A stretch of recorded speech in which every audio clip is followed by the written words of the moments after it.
Baik, mari kita satu di dalam doa. Bapa, kami datang padamu pada malam hari ini. Kami rindu untuk dibentuk oleh firman-Mu.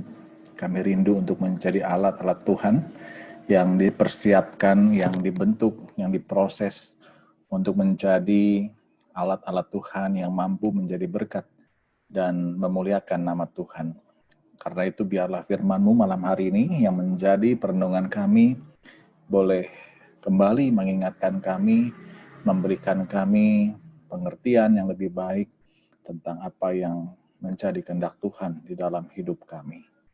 Tuhan berkati dari awal hingga akhir, biarlah pemahaman Alkitab ini boleh kami ikuti dengan baik, walaupun kami tidak bisa berjumpa secara fisik, tapi dengan firman-Mu kami boleh dipersatukan di dalam Tuhan. Terima kasih Bapa, kami berdoa hanya di dalam nama Tuhan Yesus Kristus. Amin. Ya, baik Bapak Ibu, jadi seperti minggu lalu kita masih dalam satu tema, ya, yaitu doa Bapa kami. Kita tiba pada bagian yang kedua, ya, yaitu kalimat dikuduskanlah namamu, ya, Matius 6 ayat 9. Karena itu berdoalah demikian, Bapa kami yang di sorga, dikuduskanlah namamu, ya. Nah, minggu lalu saudara-saudara kita sudah mendapatkan satu pemahaman, ya, bahwa kalimat Bapa kami yang di sorga menunjukkan bahwa Tuhan ingin dekat dengan kita. Tuhan ingin tidak ada jarak yang begitu jauh dengan manusia, ya, tapi Dia menggambarkan dirinya sebagai seorang Bapa dan kita adalah anak-anaknya, ya. Tapi juga itu mengandung sebuah konsekuensi, artinya ketika Tuhan menganggap kita sebagai anak, maka kita juga harus taat, ya, karena Dia adalah Bapa untuk kita semua. Ya, nah, kalimat yang kedua, dikuduskanlah namamu. Ya, tentu kita harus menggali kalimat ini. Apa artinya dikuduskanlah namamu? Pertanyaan yang sering muncul, saudara. Kalau kalimat ini dibunyikan dalam doa Bapa kami, apakah lalu nama Bapa itu belum kudus? Sehingga harus didoakan, harus dikuduskan dalam doa Bapa kami. Kalau dalam Alkitab, King James Version, ya, dengan kata hallowed be your name, ya, hallowed artinya disucikan. Ya, apakah memang seperti itu? Bukankah Tuhan itu kudus? Bukankah Bapa itu kudus, suci? Kenapa harus dikuduskan? Ya, pertanyaannya seperti itu. Nah, kalimat ini, saudara, sama sekali tidak bermakna nama Bapa itu tidak suci, atau kurang suci, atau belum suci, sehingga harus disucikan atau dikuduskan. Bukan. Kalimat ini juga tidak berarti kekudusan Allah itu bergantung pada manusia. Allah tidak pernah bergantung pada manusia dan apapun. Ya. Tapi sebaliknya, manusialah yang bergantung sepenuhnya kepada Allah. Ya, dan segala sesuatu ini di dunia ini bergantung kepada Allah. Allah tidak pernah bergantung kepada apapun. Ya, nah, jadi saudara, kalimat ini dikuduskanlah namamu berarti kita memohon agar kita diberikan kekuatan untuk memberikan tempat yang kudus bagi Allah dalam hidup kita. Sebuah doa supaya Allah itu dihormati, Allah itu dimuliakan dan diakui oleh manusia. Nah, ini saudara. Ya, untuk kita lebih jelas, berarti kita harus juga mengerti apa yang dimaksud dengan kudus. Ya, kalau dalam bahasa Yunani, ya, diambil dari kata hagios, yang artinya berbeda. Kudus itu artinya terpisah, dikhususkan. Ya, kekudusan inilah yang membedakan antara orang percaya kepada Allah dengan orang yang tidak percaya. Berbeda. Ya, kedua-duanya dapat berbuat baik, tapi yang membedakannya adalah kekudusan di dalam Kristus. Ya, jadi kudus sekali lagi artinya terpisah, berbeda, dikhususkan. Ya, tentu kita ingat Paulus berkata, janganlah serupa dengan dunia ini. Ya, artinya bahwa kita sebagai orang yang dikuduskan ya juga harusnya punya hidup yang berbeda, yang khusus, yang unik, yang terpisah. Ya, kita tinggal di dalam dunia, tapi kita tidak sama dengan dunia. Nah, ini kudus, ya. Kudus ini mengandung pengertian seperti itu, saudara. Nah, sama juga ketika kudus ini dikenakan kepada Allah. Dikuduskanlah namamu, saudara. Ya, dalam kalimat yang lain, Yesus pernah berkata dalam Yohanes 17 ayat 19, Aku menguduskan diriku bagi mereka, supaya mereka pun dikuduskan dalam kebenaran. Ya. Kemudian di 1 Petrus 1 ayat 15, tetapi hendaklah kamu menjadi kudus di dalam seluruh hidupmu, sama seperti Dia yang kudus, yang telah memanggil kamu. Ya, kita bisa perhatikan tadi dalam Yohanes 17 ayat 19, aku menguduskan diriku, kata Yesus. Ya, ini bukan berarti bahwa Yesus tidak kudus sebelumnya. Bukan berarti sebelumnya Yesus kurang kudus. Tapi konteksnya jelas bahwa kata kudus di sini tadi ya bermakna kekhususan tadi ya, dalam kata hagios tadi. Dikhususkan, dipisahkan. Bahwa Yesus mengkhususkan dirinya bagi murid-muridnya dan orang yang percaya kepadanya. Ya. Nah, maka dari itu juga di dalam doa Bapa kami dalam Matius 6 ayat 9 konteks dikuduskanlah namamu adalah pengkhususan nama Allah, pengkhususan diri Allah sebagai pribadi yang ditinggikan, dihormati. Ya, dan kekudusan Allah di sini menunjukkan bahwa Dia sama sekali berbeda dari segala sesuatu di dalam dunia ini. Ya, dunia ini tercemar, tapi Allah tetap suci. Dunia ini penuh dengan kebencian, tapi Allah penuh dengan kasih. Dunia ini tanpa belas kasihan, tapi Allah penuh dengan belas kasih. Jadi karakternya berbeda sama sekali. Ya, berbeda dari segala sesuatu dan setiap orang yang ada di dunia ini. Ya, dan inilah yang makanya dipakai kata kudus, dikhususkan, dipisahkan, saudara. Ya, dan karena dia berbeda, maka saudara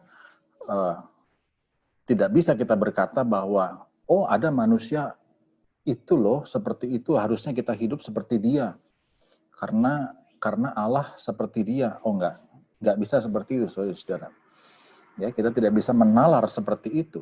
Ya, karena Allah sama sekali berbeda dari manusia.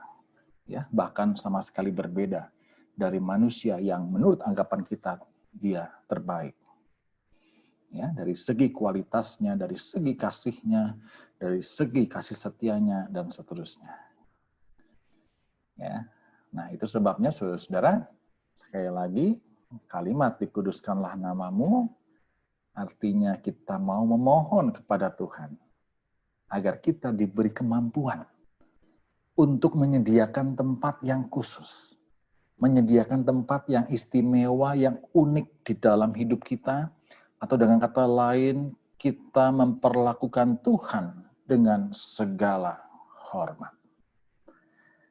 Ya, nah hal ini perlu ditekankan dan diingatkan terus-menerus kepada kita, terutama berkaitan dengan bahaya yang bisa muncul jika kita hanya memahami Tuhan sebagai Bapa.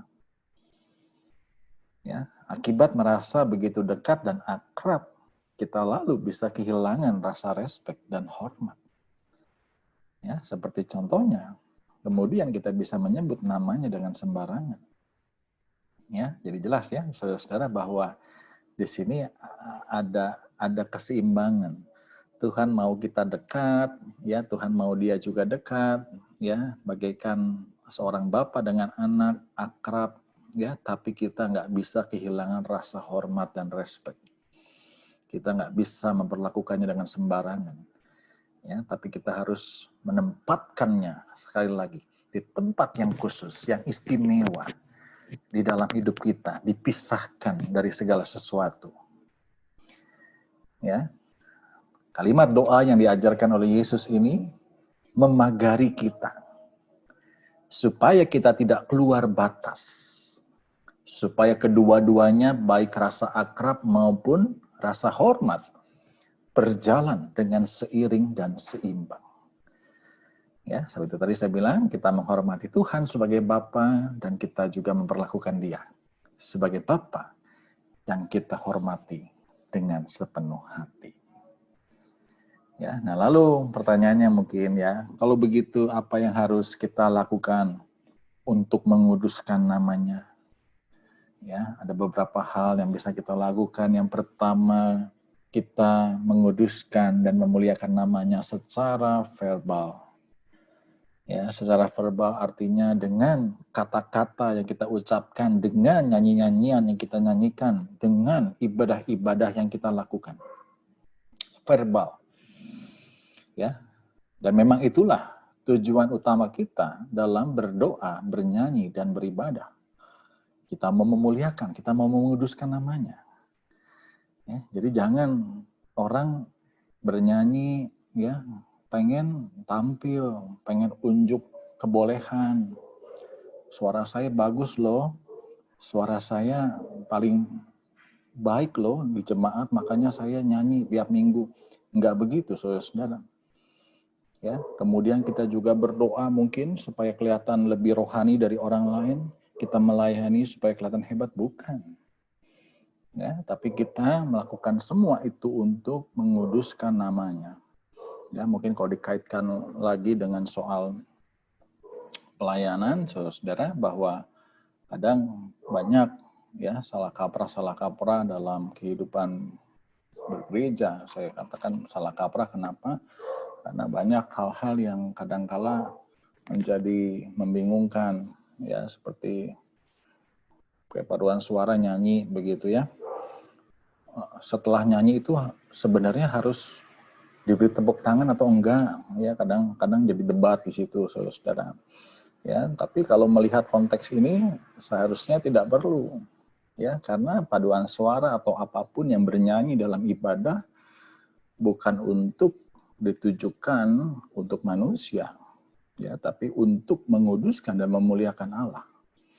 Ya, dia bukan show, dia bukan tampil, dia bukan pentas, ya, tapi mempersembahkan pujian untuk menguduskan namanya. Jadi tidak perlu tepuk tangan dan sebagainya. Ya. Nah, yang kedua, saudara, yang kita harus lakukan untuk menguduskan namanya. Kita menguduskan namanya secara fungsional. Nah, ya, jadi bukan hanya saya bilang, saudara. Nah, secara fungsional ini artinya di mana nama Tuhan itu perlu dikuduskan untuk dihayati, dihidupi, diwujudkan dalam setiap sudut kehidupan kita. Ya, sebab kalau hanya secara verbal, ya, hanya dalam pujian yang syahdu, hanya dengan doa-doa yang panjang, ya, maka tidak akan berdampak, ya, kalau tidak diwujudkan dalam setiap kehidupan kita. Ya, tapi di seluruh hidup kita, pada seluruh kedirian kita, ya, sebab kata Paulus itulah ibadah yang sejati. Ketika kita kerja, ketika kita melayani orang yang mungkin sedang membeli barang dagangan kita, di waktu anak-anak kita bersekolah, di waktu kita berelasi dengan masyarakat, kita memuliakan dan menguduskan namanya dengan tindakan yang konkret. Ya. Dan yang ketiga, saudara, menguduskan namanya dengan iman yang benar. Ya, dengan kata lain, kita memuliakan Tuhan, menguduskan Tuhan dengan ajaran yang benar. Tentu hal ini tidak boleh kita sepelekan.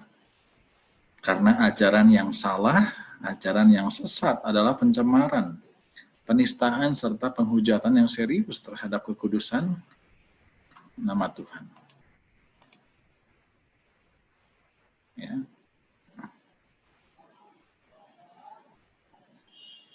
Suara saya kedengaran nggak ya?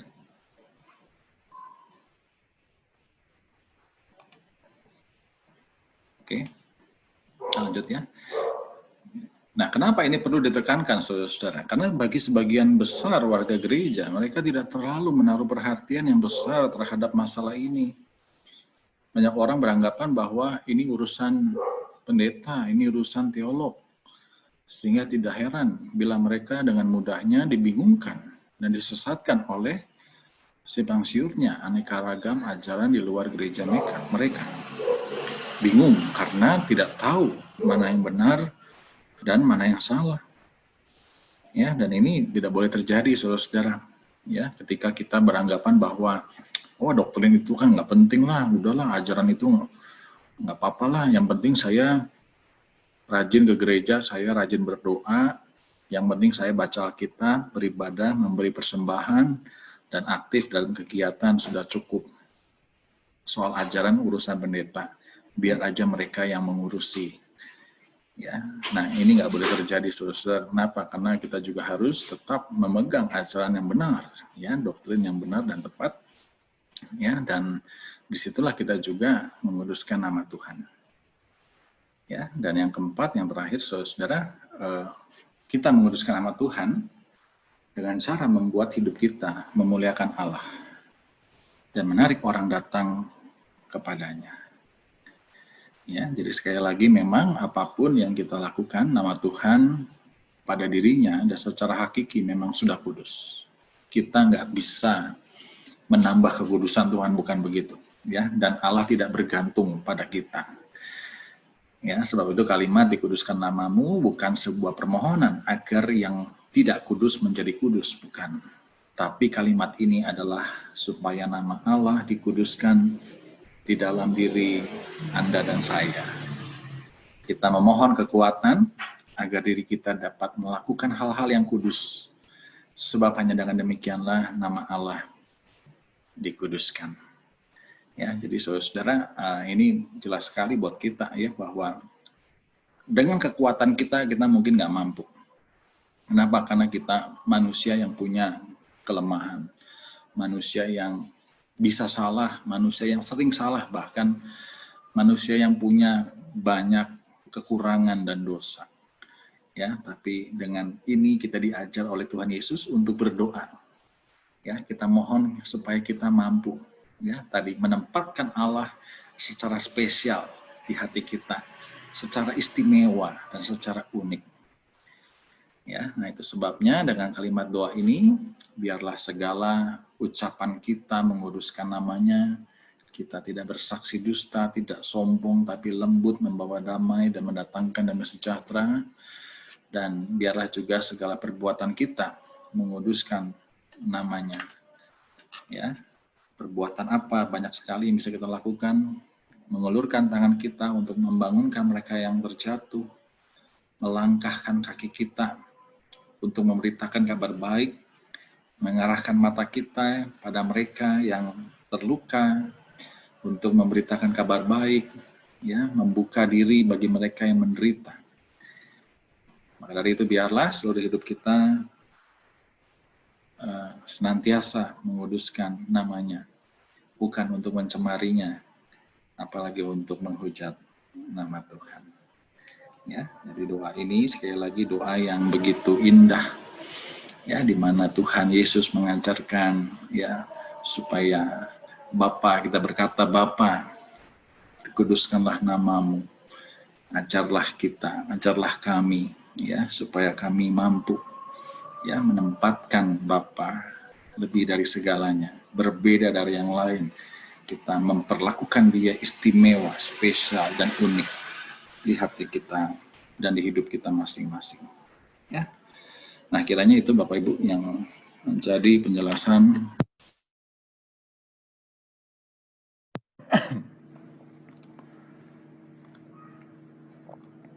Ya, adakah yang mau bertanya sampai di sini, saudara, atau mau sharing boleh? Ya, saya buka. Unmute, bisa di unmute. Ya.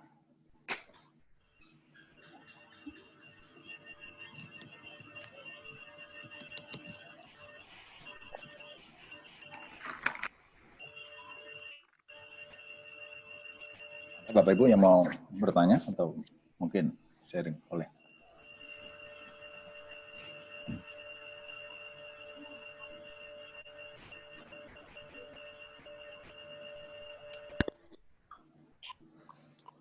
Ya.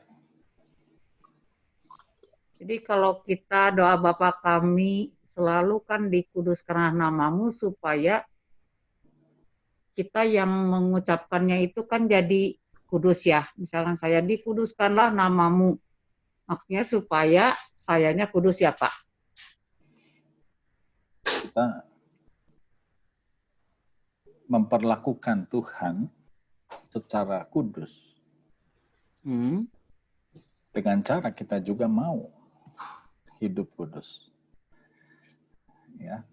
Karena kan kuduslah dia, ya, kuduslah kamu sebab dia kudus, begitu. Ya, artinya konsekuensinya ketika kita mau menguduskan Tuhan, konsekuensinya kita pun juga harus kudus, ya. Kalau tadi kudus artinya terpisah, khusus, ya, berbeda dari dunia. Tuhan itu berbeda. Kita menempatkan dia lebih dari segala-galanya. Ya sama, berarti kita juga harus berbeda. Ya. Kita kudus artinya kita berbeda dari dunia ini. Tidak serupa dengan dunia ini. Ya, dan disitulah kita menguduskan nama Tuhan. Ya. Memang seringkali kalimat ini lewat begitu saja. Ya, kadang Bapa kami yang di surga, dikuduskanlah namamu, ya, sehingga kita menjadi otomatis yang sehingga tidak mendalami. Ya, sebenarnya apa kalimat ini yang mau dikatakan? Ya, padahal menuntut sesuatu yang begitu vital, ya, dan begitu penting. Ya, makanya ini saya coba penggal-penggal kalimatnya supaya kalimat per kalimat kita bisa memahaminya dengan baik. Ya. Mungkin gitu Mbak Elna. Ya, makasih Pak. Ya, ya. Mungkin ada yang lain Bapak Ibu? Pak Dadang tadi seperti mau nanya. Mau enggak? Pak Paulus. Boleh Pak?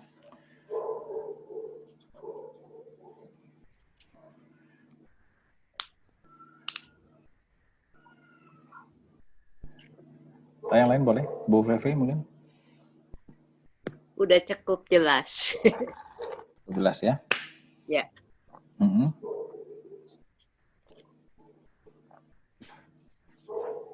Ya artinya ternyata dalam sekali gitu ya. Tapi ada gereja-gereja kenapa ya nggak mau memakai doa Bapa kami ya? Katanya itu kayak semacam apa ya, kayak ritual gitu ya. Kalau Buddha kan ada kayak semacam apa liamkeng gitu kan, yang kayak diulang-ulang gitu. Padahal ini kan kalau dijelaskan tadi sama Bapak itu kan dalam sekali gitu ya. Nggak diulang-ulang gitu kan. Kalau liamkeng itu kan diulang-ulang Pak. Kayak gitu.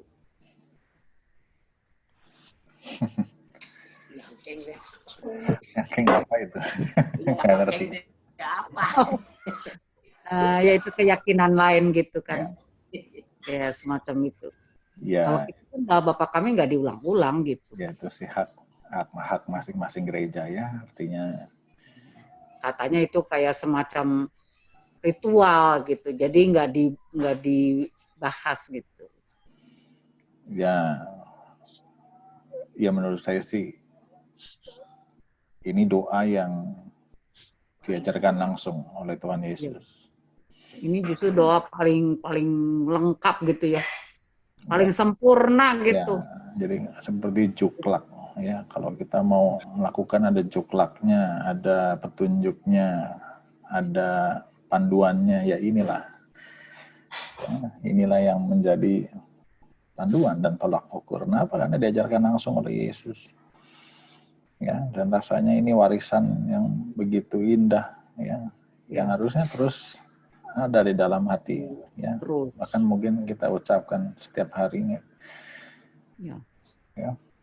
Di dalam liturgi sendiri kan biasa ditempatkan setelah doa doa syafaat, ya, dan itu ada maksudnya. Diletakkan sebagai akhir atau penutup doa syafaat, maksudnya supaya segala doa-doa yang sudah dipanjatkan itu ya dikembalikan, ya, atau didasari oleh doa yang sempurna, yaitu doa yang Tuhan Yesus ajarkan. Ya.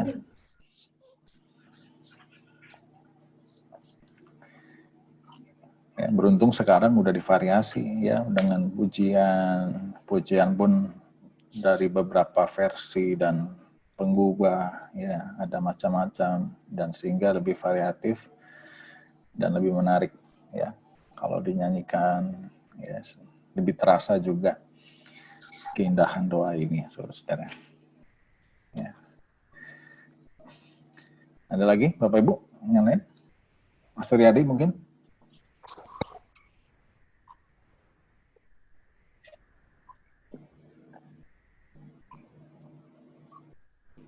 Ada, Pak?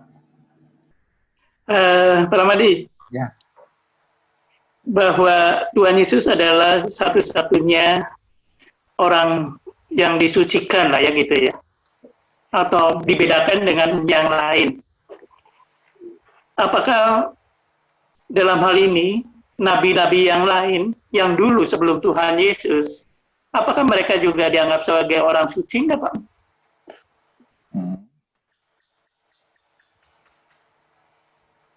Suci dalam konteks sederajat dengan Yesus ya tidak. Ya, karena Yesus sama itu tidak. Beda. Tapi mereka kan juga orang suci. Berbeda. Berbeda kalau kita melihat bahwa Yesus kan bukan hanya manusia, ya, dia punya keilahian.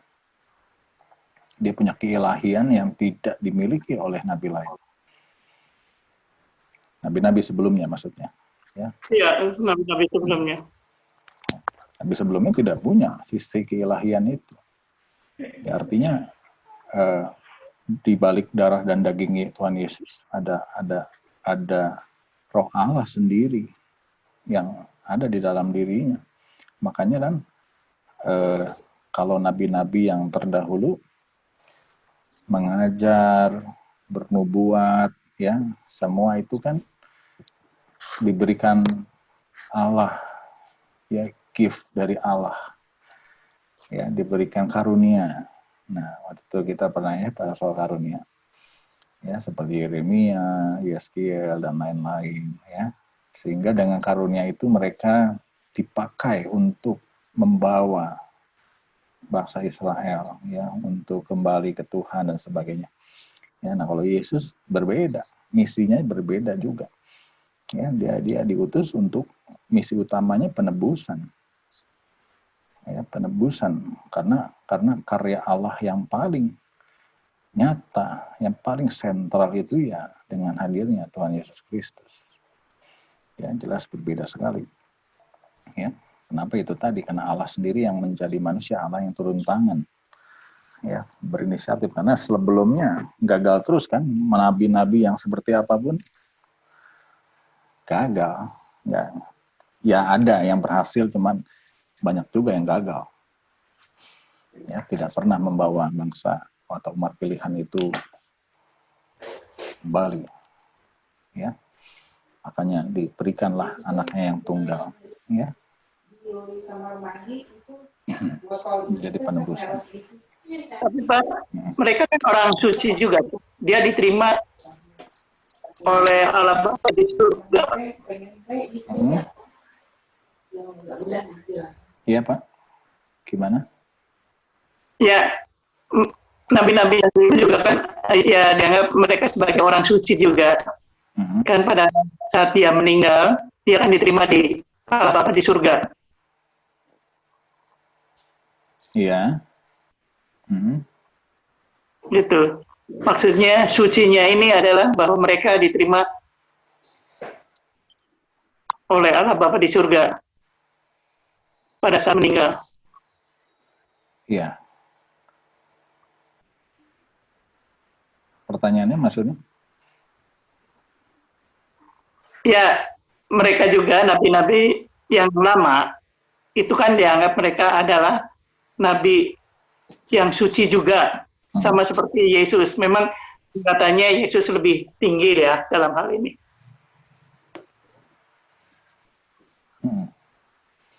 Iya, artinya mereka orang-orang yang dipakai Allah, ya kan?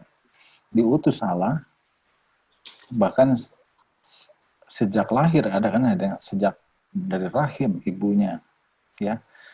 Jadi Allah punya misi, Allah punya planning gitu, ya. Maka orang ini dipilih, orang ini dipakai. Ada juga yang jatuh bangun, ada yang ngeyel seperti Yunus begitu kan.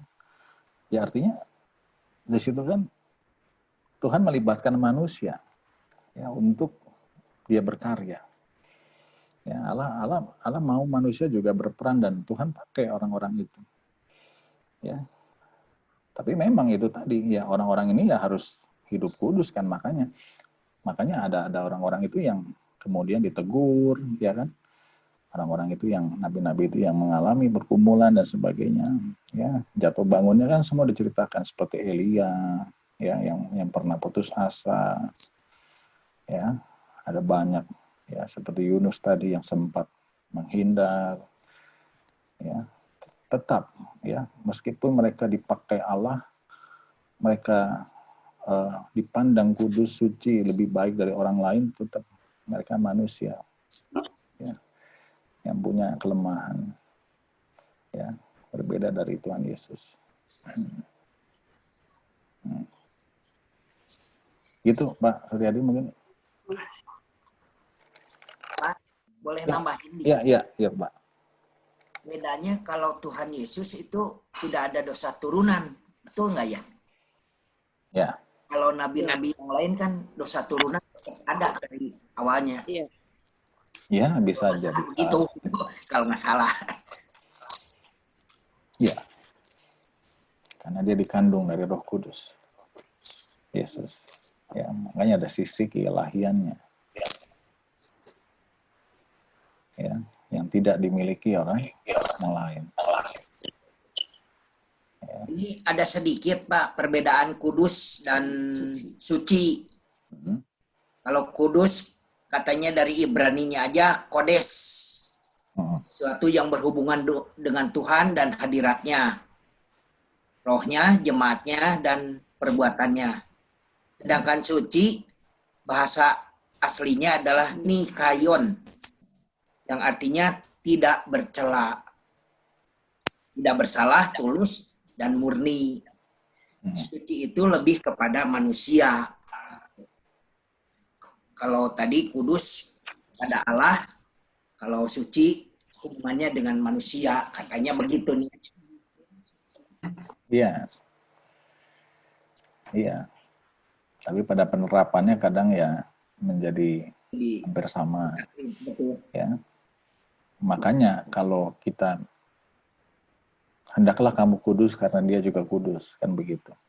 Artinya bukan kita lalu harus suci tanpa cacat dan celah. Itu tadi, ya kita berbeda, dipisahkan, istimewa. Ya, karena Allah juga kudus. Ya.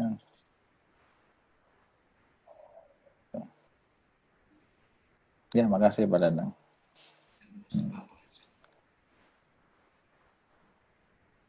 Nah, mungkin yang lain? Pak Setiadi mungkin Pak. Ya Pak. Ya. Kita kan biasanya suka berdoa, doa Bapa kami dikuduskanlah namamu. Apa bedanya dengan doksologi gitu? Kalau doksologi kan memuliakan Allah. Apakah bisa disamakan itu atau berbeda? Doksologi lebih ke arah pujian, ya. Pujian yang mengakui, ya, atau mengagungkan, memuliakan Tuhan. Ya, jadi bedanya lebih ke wujudnya, ya. Doksologi biasanya dipakai untuk menutup sebuah liturgi atau litani, ya, yang biasa menjadi bagian dari kebaktian, himne yang pendek, ya, dan itu dinyanyikan pada saat-saat atau momen-momen khusus, ya, seperti peneguhan.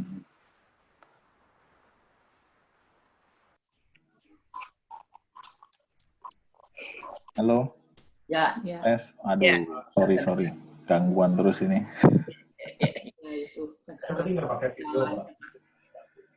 Ya Pak. Mungkin kalau nggak pakai video di off-in lebih stabil. Enggak, jaringannya, Thomas. Gangguan biasa. Saya juga gangguannya jaringannya.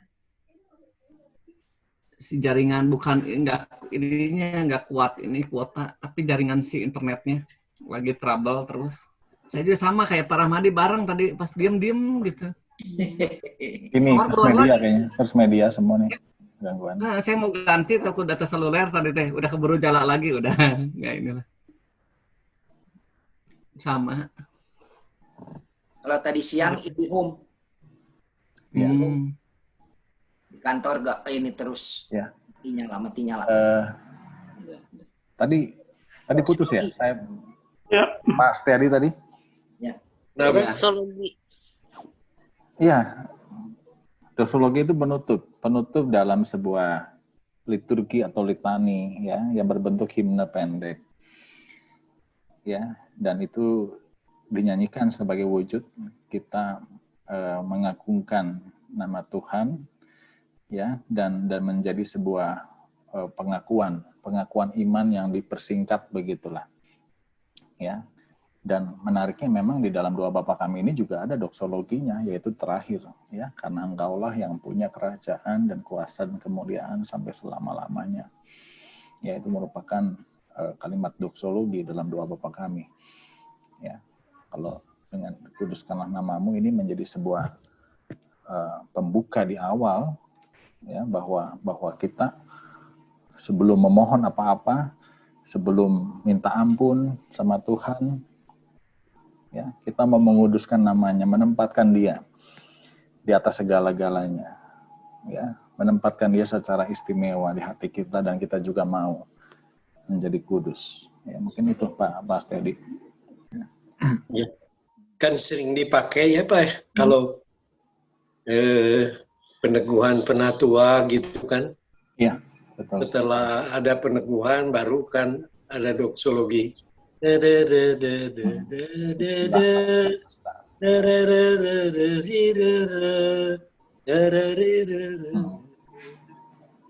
Berkatnya pada jalan. Amin.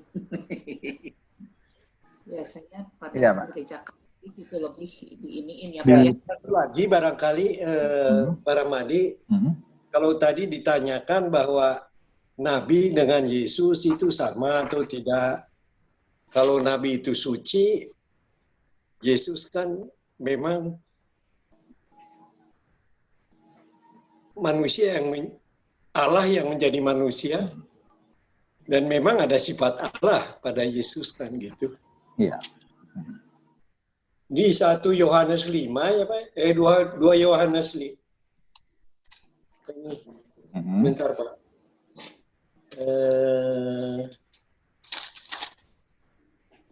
1 Yohanes 5 ya, ayat 20. Akan tetapi kita tahu bahwa anak Allah telah datang dan telah mengaruniakan pengertian kepada kita supaya kita mengenal yang benar dan kita ada di dalam yang benar. di dalam anaknya Yesus Kristus. Dia adalah Allah yang benar dan hidup yang kekal. Saya ulangi, Pak, dan kita ada di dalam yang benar, di dalam anaknya Yesus Kristus. Dia adalah Allah yang benar dan hidup yang kekal. Jadi, saya pikir kalau Nabi itu kan mungkin juga tahu kan bagaimana harus hidup kudus. Tapi kalau Yesus itu kan memang dalam kekudusannya, artinya dan dia Allah sendiri gitu, mencoba menjadi manusia. Ya kembali lagi kepada Allah Tritunggal itu. Ya. Ya, itu aja Pak. Jadi menambahkan Pak Suryadi tadi. Terima kasih Pak. Ya, makasih Pak Steady. Ya. Oke.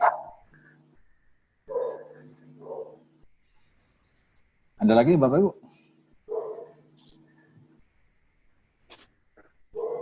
Ada lagi yang menambahkan atau mungkin sharing?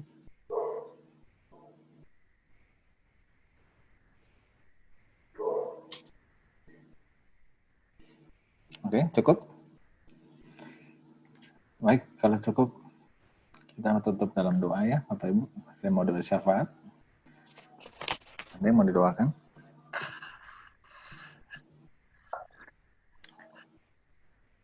Kenapa Pak Dadang masih di mute? Kalau didoakan mas saya mau Pak, keluarga saya.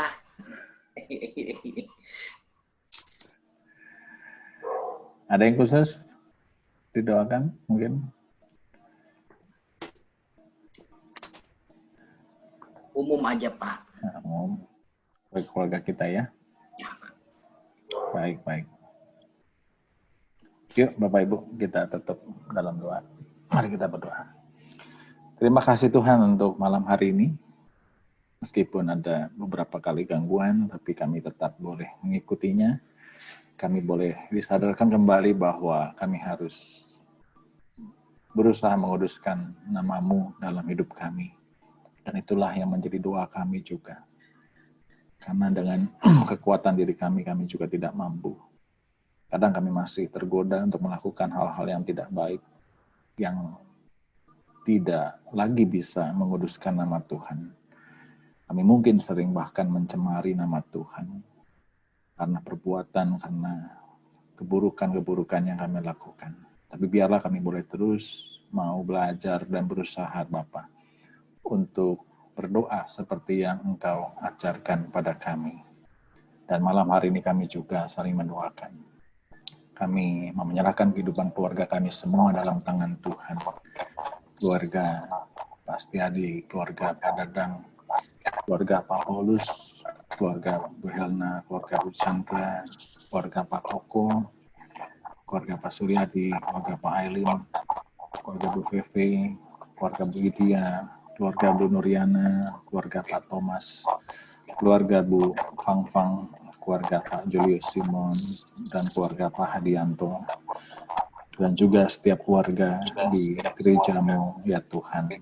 Kami percaya bahwa dalam setiap langkah hidup kami, Tuhan terus hadir bersama kami, menolong, memberkati, dalam kami melewati kegiatan, aktivitas dari hari ke hari, di saat kami bekerja, di saat kami berumah tangga. Biarlah kami boleh senantiasa hidup dalam anugerah Tuhan. Kami boleh terus merasakan sukacita dan kekuatan dari Tuhan. Tuhan tolong kami juga dalam melewati masa-masa pandemi ini. Biarlah kami boleh tetap semangat, kami boleh tetap memiliki keyakinan untuk senantiasa berserah dalam tangan Tuhan. Tuhan terus menjaga dan menolong kami untuk kami melewati setiap hari dengan baik. Kami juga berdoa ya Bapak untuk saudara-saudara kami yang sakit. Tuhan juga menolong, memberkati juga Pak Suryadi, juga Ibu Lili Lydia dalam pemulihan. Begitu juga untuk Ibu Lili Lesmana yang akan berobat tangannya yang retak. Tuhan tolong, biarlah kasih Tuhan, pemulihan dari Tuhan boleh menyertai mereka. Terima kasih. Kami serahkan kehidupan kami semua dalam tangan Tuhan. Di dalam nama Tuhan Yesus Kristus kami berdoa dan kami memohon. Amin. Amin.